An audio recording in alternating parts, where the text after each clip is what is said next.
Welcome to Bookish English, where we help you improve your English skills with engaging stories, tips, and tricks. In today's lesson, we will talk about handling mistakes while learning English and how to remember words better. I'll share some interesting insights from a classroom scenario, but I've also added some personal experiences and examples to make this more engaging and relatable. This is a long lesson, but I promise it will give you some powerful tools for learning English. How I handle mistakes. So, let's start with a story about handling mistakes. Last week, on a regular Tuesday, I went to school here in Lagos, Nigeria. One of the students, Emily, raised her hand and asked a very interesting question. She said, "I want to practice speaking with the people around me, but I'm afraid of making mistakes. I don't want to sound stupid. Can you help me?" Our teacher smiled and said, "Emily, this is such a good question. The fear of making mistakes is something that many people experience, but let me tell you what I believe is the best approach." She continued, "Making mistakes is actually a crucial part of learning. I have a lot of experience with this, not just because I'm an English teacher, but because I've also learned new languages myself. In fact, I'm currently learning French, and guess what? I make plenty of mistakes when I speak French. But the reason I don't care about those mistakes is simple.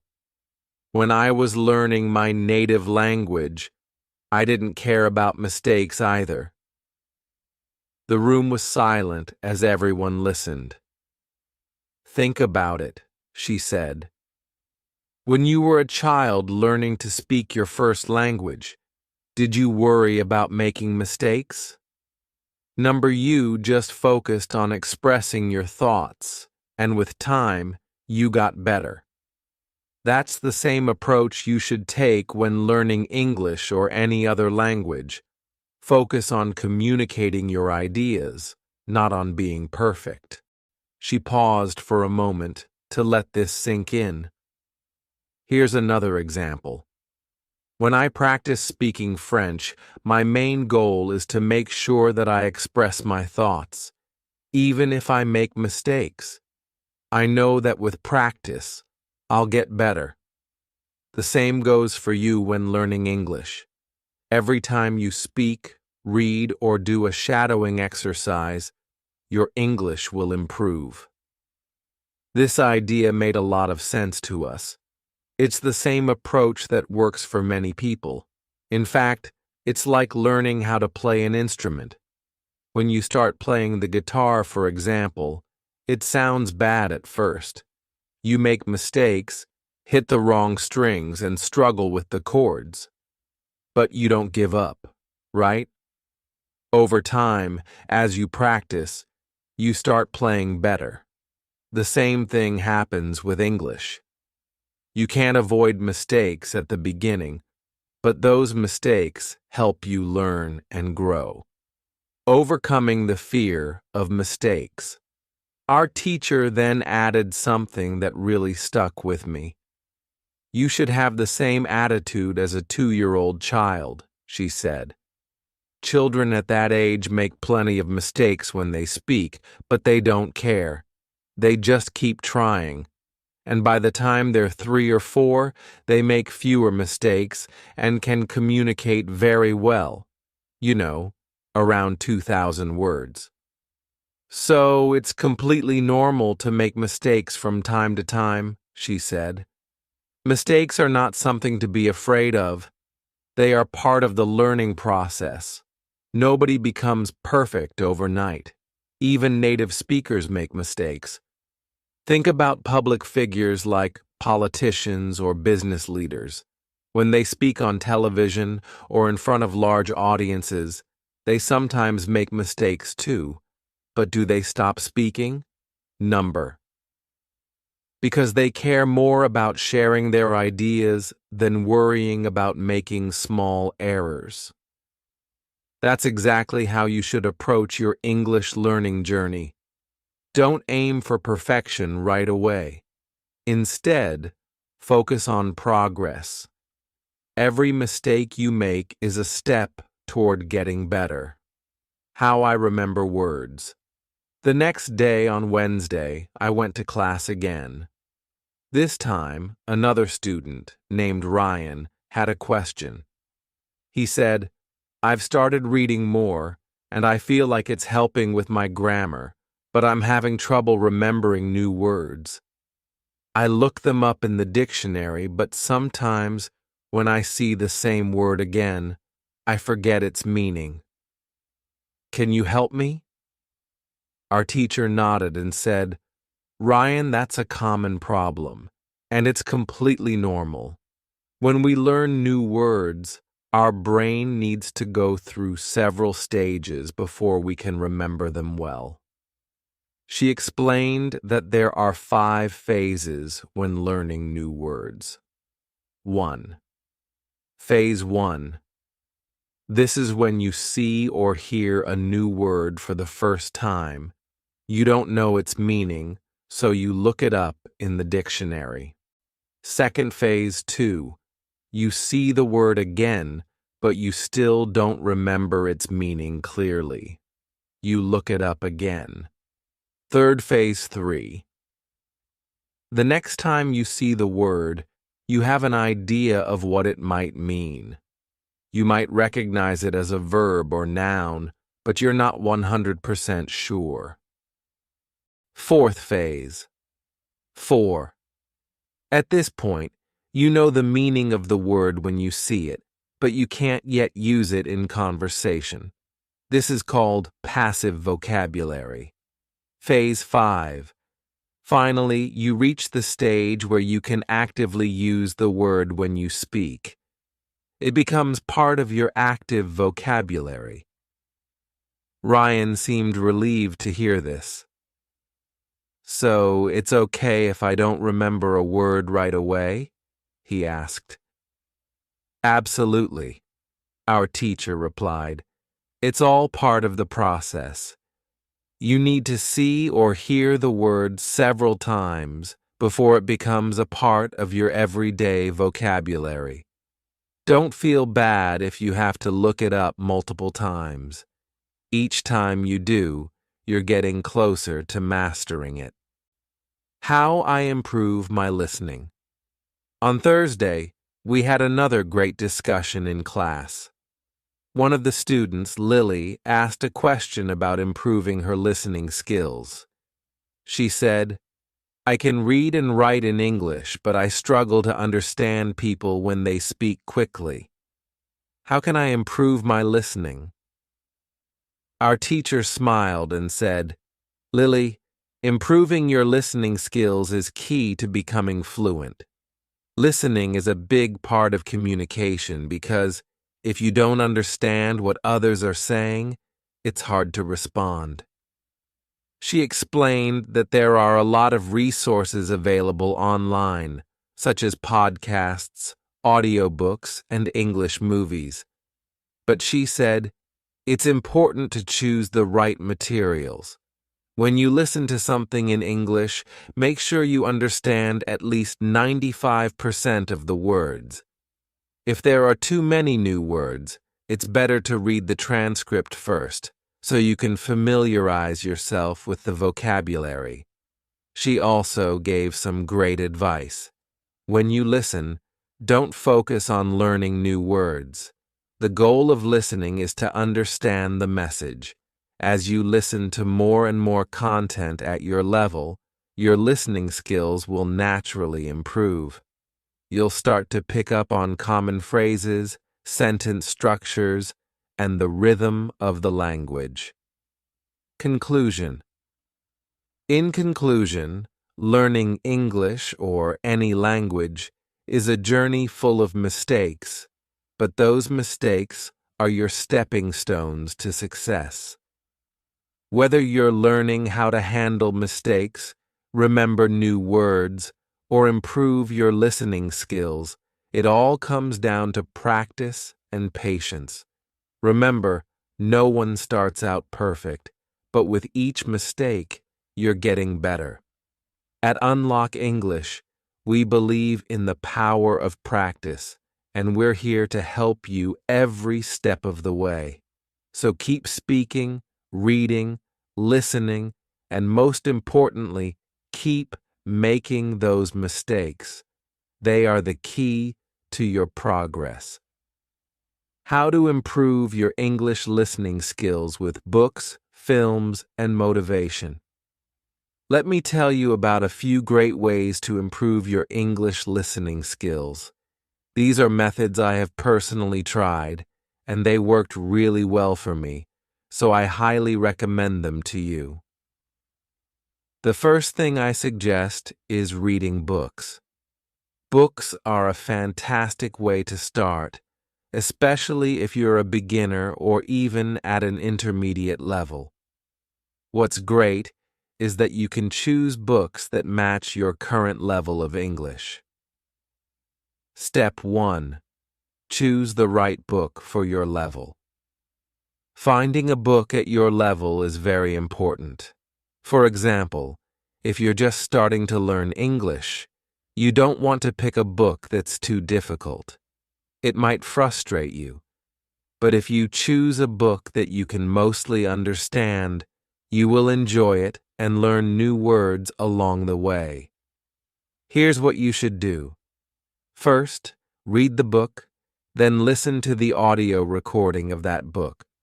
Listening to the recording while reading will help you improve both your reading and listening skills. You can do this at home when you're relaxed, or even while traveling, like when you're on the bus or train. There are some websites that provide great English books for this purpose.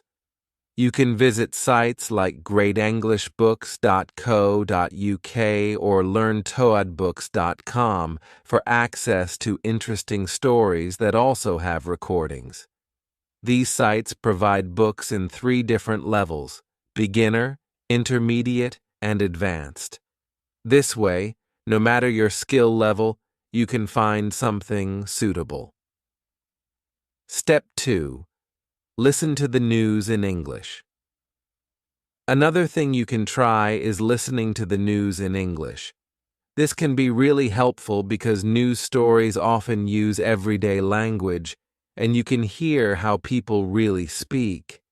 There's a website called newsforeveryone.com that provides news stories in simple English. Just like the books, they offer news at different levels of English. Whether you're just starting out or already know 2,000 words in English, you can find something that suits you.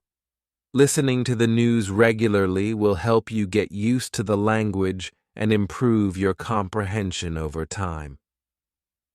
Step 3. Watch films and videos. Apart from books and the news, films and videos are excellent resources for improving your listening skills.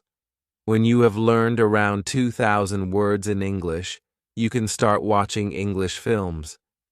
Watching films is fun, and it's a great way to learn how people actually speak in real life. Here's what you should do.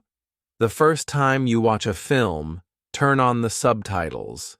This way, you'll understand the story and learn some new words. After watching it with subtitles, try watching the same film again without them. Each time you watch the film, you will understand a little bit more. If you really enjoy the film, you can watch it multiple times. This repetition will help you get more familiar with English expressions and improve your listening. For example, if you're interested in nature, you can watch documentaries about animals or the environment. There are plenty of nature films available online. You can also find great reality shows, which are often easier to understand than regular films because they tend to follow a simple structure.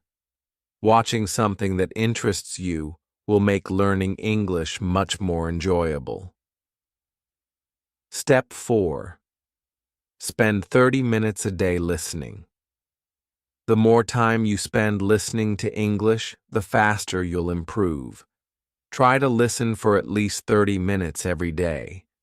You can listen to anything: books, news, films, or even music.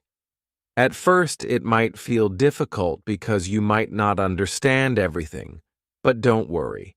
Focus on what you do understand, even if it's just a few words or sentences. Over time, your understanding will improve. In the beginning, it's easy to feel frustrated because you might not understand most of what you hear, but try not to focus on what you don't know. Instead, be happy with the new words and sentences that you do understand. Every new word you learn is progress. Remember, listening is one of the easiest ways to learn because all you have to do is sit back and listen. You don't need to do anything else. Personal story: how I improved my listening skills. Let me share a story with you about how I improved my English listening skills. This might inspire you. In one of my English classes, my teacher asked us to talk about the first time we became interested in learning English. Do you remember the moment you first started learning English? For me, I started learning English when I was in high school. At first, I didn't like it at all. It was really hard, and I found the grammar confusing. The structure of the sentences didn't make sense to me, and I struggled to memorize vocabulary. When I finished high school, I was still only a beginner. I couldn't speak English, and I thought I would never be able to learn it properly. I believed that English just wasn't for me. But something changed when I turned 20. I've always loved music, and around that time, I started listening to a band called the Blue Roses. I really wanted to understand the lyrics of their songs, so I began translating their songs word by word. Slowly, I started to understand more and more of the lyrics. One day, I met two travelers from Australia on a train. We had a very simple conversation in English, but that small talk made a big difference for me. I started to believe that maybe, just maybe, I could actually learn English. From that moment on, I worked on my English almost every day. I listened to English songs, watched films, and read books. Eventually, I became much better at understanding and speaking English. I even decided to travel to Sydney, Australia, to improve my English further by immersing myself in the language. The importance of motivation. My teacher told me something very important during that class. Motivation is key to learning English. Without motivation, it's hard to stay focused. But when you have a strong reason to learn, like wanting to understand music, films, or having conversations with people from other countries, you will find it much easier to make progress. Everyone in my class had a different reason for learning English. For example, one of my classmates, Emily, wanted to read classic literature in its original English. Another student, John, dreamed of becoming a tennis coach in New Zealand and knew he needed to speak English well to achieve his goal. Sarah, another classmate, wanted to work for a big international company in Dubai and needed English for her job. We all had different reasons, but we all had one thing in common. We needed English to achieve our goals. At the end of the lesson, our teacher asked if we liked learning English. I told her that when I was in high school, I didn't like it at all, but now I really enjoy it. I can see how useful it is to speak English in so many different situations. My teacher said that liking English makes it easier to learn. If you enjoy English music, films, or culture, it becomes easier to spend time learning the language. How to learn 3,000 words in English. One day in class, a student asked our teacher how to learn 3,000 important English words. Our teacher explained that while you can find lists of the most common 3,000 words on the internet, learning words from a list isn't very helpful. Learning words in isolation doesn't help you understand how to use them in real conversations. A better way to learn new words is by reading or listening to full sentences. This way, you learn the words in context and you'll remember them more easily. For example, instead of memorizing the word appreciate from a list, you can learn it in a sentence like, I really appreciate your help. By seeing or hearing how the word is used in real life, it will stick in your memory longer. Conclusion: stay motivated and keep practicing. In the end, the key to improving your English listening skills is simple. Practice regularly, stay motivated, and enjoy the process. Find things you like to listen to, whether it's music, films, or news, and make it a habit to spend time with English every day. The more you listen, the better you will get. Just remember, every little bit of progress counts, and with time, you will see big improvements in your English skills. Learning English can be an exciting journey, but it's important to remember that some methods of learning may have their limits. For instance, when you rely only on memorizing individual words from lists or using a translation method, you might find yourself stuck after learning about 1,000 words. This approach can be slow, and there are much more effective ways to build your vocabulary and language skills. One of the best methods is reading. If you're a beginner, it's a great idea to start with simple books. A perfect example is Robinson Crusoe in simple English. You can easily find this version on websites dedicated to beginner readers, or even at your local bookstore. Just search for Robinson Crusoe for beginners, and you'll likely find a version that suits your level. This book introduces new words in a natural context, which makes it easier to understand and remember them.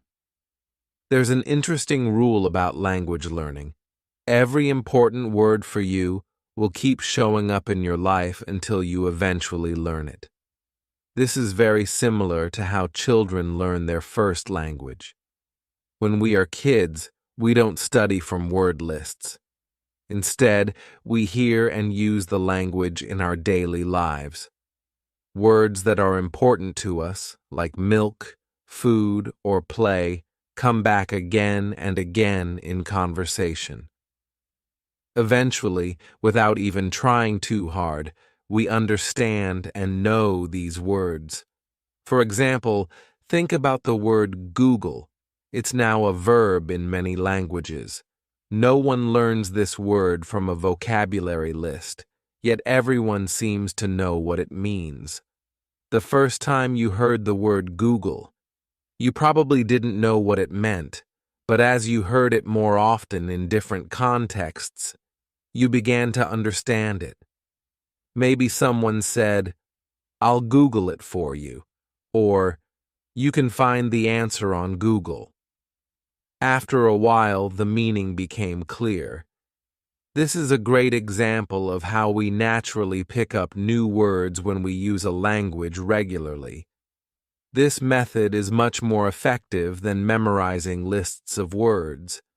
You don't need to spend hours studying vocabulary from flashcards or apps.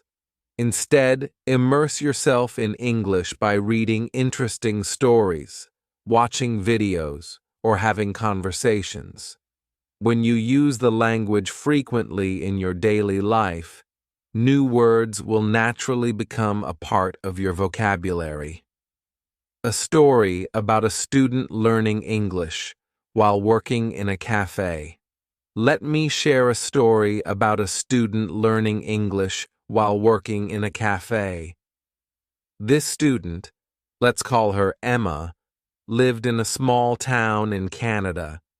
After school, she worked at a café, serving customers who mostly ordered coffee and sandwiches. At first, she found the job easy because the customers always used the same words: coffee, sandwich, thank you. These were words Emma heard every day, and she quickly became confident in her ability to communicate. As Emma's confidence grew, she started to have longer conversations with the regular customers. She felt proud that she could understand them, and they often complimented her on her English. Everything was going well until one day, something unexpected happened. One Tuesday afternoon, two new customers came into the cafe. They were a married couple from Australia visiting Canada on vacation. The man spoke to Emma, but she couldn't understand him at all. Even though she knew he was speaking English, his accent was completely unfamiliar to her. Emma thought maybe he was asking for something the cafe didn't have, so she called her boss over to help. Her boss quickly understood the man's order and sold them 2 coffees and sandwiches. After the couple left, Emma felt embarrassed. She apologized to her boss for not understanding the man. Her boss reassured her, saying it was perfectly fine and that this kind of thing happens all the time. The couple was from Australia, her boss explained. Their accent is different from what you're used to hearing here. Still, Emma felt frustrated. The next day, she told her English teacher what had happened. "I felt really silly," she said. "I've been working at this cafe for months and I thought my English was good enough for the job. But when I couldn't understand that customer, I started doubting myself." Her teacher smiled and told her, "You shouldn't feel bad at all. You've been practicing English here in Canada, where people speak with a Canadian accent, but the Australian accent is different. Your ears just aren't used to it yet. This happens to everyone when they hear a new accent for the first time. It doesn't mean your English is bad. You just need to give yourself time to adjust." The teacher went on to explain that it usually takes about 2 weeks to get used to a new accent. She suggested that Emma watch movies or TV shows from Australia. "This will help you train your ears," she said.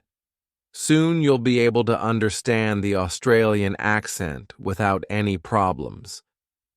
Emma felt much better after talking to her teacher. She decided to follow the advice and started watching Australian sitcoms after work. Slowly but surely, she noticed that she was beginning to understand the characters' accents more easily. A few days later, something similar happened at the cafe. This time, 2 women from Italy came in. Their English was very basic, and Emma could tell they were struggling to communicate. Her boss, who was serving them, quickly adapted her language to make the conversation easier.